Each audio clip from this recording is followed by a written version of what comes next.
kesempatan kali ini saya akan membahas tentang sikap sosial.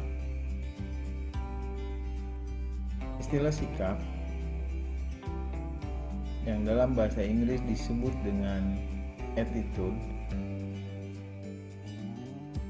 mulai menjadi fokus pembahasan dalam ilmu sosial semenjak awal abad ke-20. Sikap adalah masalah yang urgen dalam bidang psikologi sosial, dan konsep sikap merupakan bagian dari ilmu sosial dan sudah menjadi bahasan ilmu sosial sejak dulu. Sikap adalah bagian yang penting di dalam kehidupan manusia, karena kehidupan manusia selalu dalam berinteraksi dengan orang lain. Kita telah mengetahui bahwa orang dalam berhubungan dengan orang lain tidak hanya berbuat begitu saja, tetapi juga dengan menyadari perbuatan yang dilakukan dan menyadari pula situasi yang ada sangkut pautnya dengan perbuatan yang kita lakukan. Kesadaran itu tidak hanya mengenai tingkah laku yang sudah terjadi, akan tetapi tingkah laku yang mungkin akan terjadi.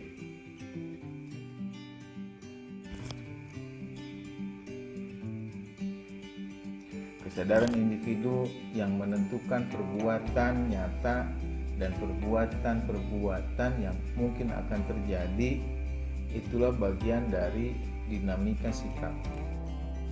Jadi sikap ialah suatu hal yang menentukan sifat, hakikat, baik perbuatan sekarang maupun perbuatan yang akan datang. Sejak zaman para filsuf Yunani kuno, struktur pikiran manusia dapat dilihat dari bagaimana pikiran itu bekerja berhadapan dengan suatu objek, kemudian membangun persepsi atau fantasi, dan persepsi yang dibangun oleh pikiran itu membuat pikiran mengerti mengenai sesuatu yang kita pikirkan. Dan pikiran mengenai sesuatu dapat memicu perasaan tertentu, misalnya saya tertarik, senang, terkejut, sedih, gembira karena mengetahui sesuatu. Dan pada saat bersamaan saya memutuskan untuk melakukan atau bertindak dalam cara tertentu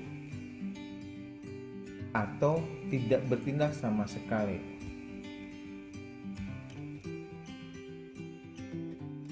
Dalam hati dan dalam pikiran ada kehendak untuk melakukan tindakan atau tidak melakukan tindakan. Dan itu bisa saya putuskan secara bebas, yang akhirnya berpengaruh terhadap sikap yang kita perlihatkan. Kalau dilihat, sikap merupakan suatu hal yang menentukan sifat, hakikat, baik perbuatan sekarang maupun perbuatan yang akan datang. Dan tiap-tiap sikap atau attitude mempunyai 3 aspek. Yang pertama, aspek kognitif. Aspek kognitif biasanya meliputi kegiatan pikiran seperti mengetahui atau to know, memikirkan sesuatu atau thinking, mempersoalkan pengetahuan itu sendiri, epistemologi. Dan aspek kognitif ini berhubungan dengan gejala mengenal pikiran, dan ini berarti berwujud terhadap pengolahan, pengalaman, dan keyakinan serta harapan-harapan individu tentang objek atau kelompok objek tertentu. Yang kedua, aspek afektif. Afektif berhubungan dengan merasakan, to feel, perasaan atau feeling, emosi, dimensi estetis, dan kepedulian kepada manusia. Karena aspek afektif berwujud pada proses yang menyangkut perasaan-perasaan tertentu seperti ketakutan, kedengkian, simpati, antipati, dan sebagainya yang ditujukan pada objek-objek tertentu. Dan yang ketiga, aspek konatif. Aspek konatif berhubungan dengan tindakan, berhubungan dengan kehendak, berhubungan dengan etika dan perbuatan. Karena aspek konatif ini merupakan implementasi dari aspek kognitif dan aspek afektif yang kemudian diimplementasikan melalui tindakan-tindakan atau kehendak, etika, dan perbuatan. Sehingga aspek konatif berwujud pada proses tendensi atau kecenderungan untuk berbuat sesuatu objek.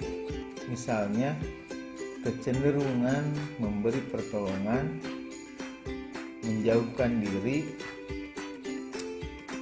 dan sebagainya.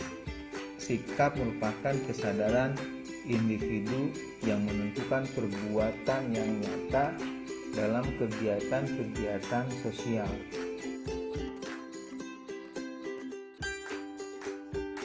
Dari tiga aspek tersebut, dapat dikemukakan bahwa sikap seseorang pada suatu objek merupakan manifestasi dari konstelasi ketiga komponen tersebut yang saling berinteraksi.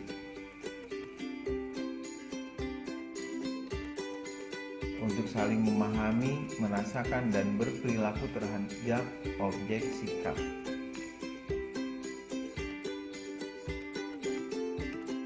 Ketiga komponen itu saling berinteraksi dan konsisten satu dengan lain, jadi terdapat pengorganisasian secara internal di antara ketiga komponen tersebut di dalam pikiran kita, sehingga terciptalah suatu sikap. Sikap menurut ahli.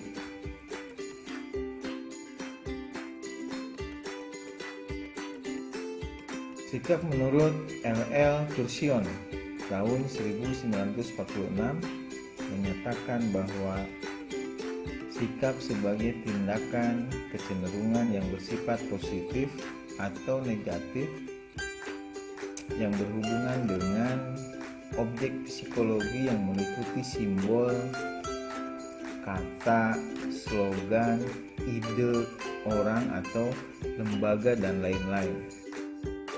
Kecenderungan-kecenderungan itu akan mampu mempengaruhi bagaimana tindakan-tindakan yang dilakukan sehingga menjadi suatu sikap. Selanjutnya menurut Zimbardo dan Ebesen, sikap adalah suatu predisposisi, keadaan mudah terpengaruhi terhadap seseorang, ide atau objek yang berisi komponen-komponen kognitif, afektif, dan behavior. Selanjutnya menurut John H. Harvey dan William P. Smith, sikap adalah kesiapan merespon secara konsisten dalam bentuk positif. Selanjutnya sikap sosial.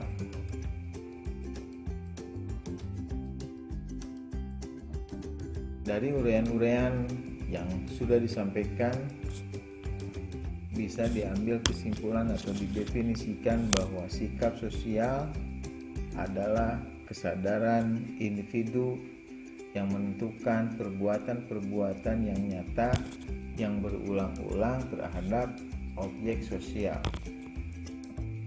Objeknya adalah objek sosial atau objeknya banyak orang dalam kelompok dan dinyatakan berulang-ulang. Misalnya sikap berkabung seluruh anggota kelompok karena mereka akan bersama-sama memperlihatkan sikap tersebut. Jadi yang menandai adanya sikap sosial adalah subjek.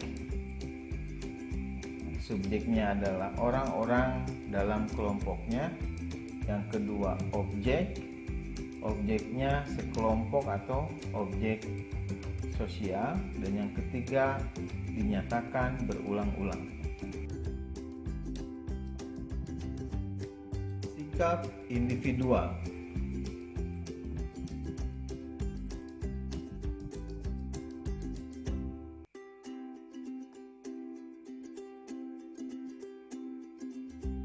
Sikap individual ini hanya dimiliki secara individual, seorang demi seorang, dan objeknya pun bukan merupakan objek sosial.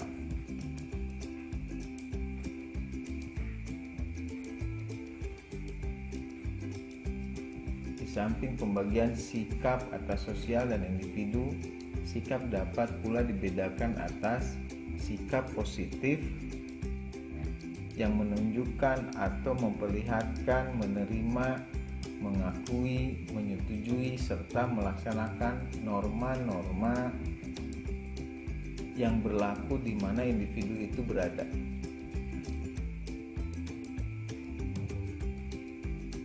Yang kedua, sikap negatif.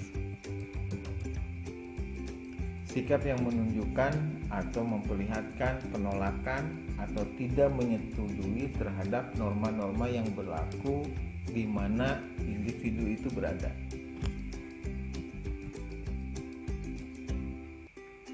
Sikap positif dan sikap negatif ini tentu saja berhubungan dengan norma. Karena individu tidak akan tahu apakah sikap seseorang itu positif atau negatif tanpa mengetahui norma yang berlaku. Oleh karena itu, untuk mengetahui dan menentukan apakah sikap itu positif atau negatif, perlu dikonsultasikan dengan norma yang berlaku di tempat tersebut. Demikian materi untuk sikap sosial. Mudah-mudahan bermanfaat. Jika ada pertanyaan bisa langsung disampaikan. Terima kasih banyak. Wabillahi taufik wal hidayah. Wassalamualaikum.